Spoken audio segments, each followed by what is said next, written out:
Today we are going to read 20 of Job. Zophar. Job, you upset me. Now I am impatient to answer. What you have said is an insult, but I know how to reply to you. Surely you know that from ancient times, when man was first placed on earth, no wicked man has been happy for long. He may grow great, towering to the sky, so great that his head reaches the clouds, but he will be blown away like dust, and those who used to know him will wonder where he has gone. He'll vanish like a dream, like a vision at night, and never be seen again. He will disappear from the place where he used to live, and his sons will make good what he stole from the poor.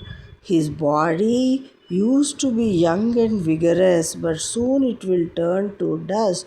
Evil tastes so good to him that he keeps some in his mouth to enjoy its flavor, but in his stomach the food turns bitter as any poison would be.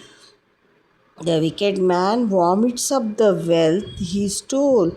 God takes it back, even out of his stomach. What the evil man swallows is like poison. It kills him like the bite of a deadly snake. He will not live to see rivers of olive oil,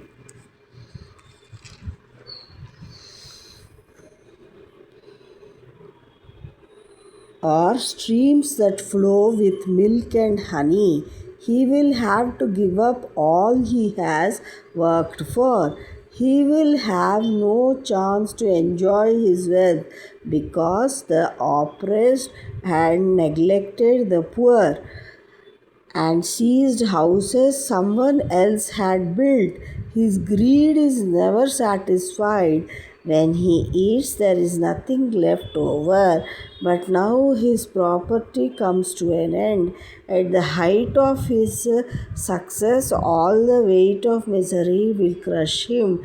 Let him eat all he wants. God will punish him in fury and anger when he tries to escape from an iron sword.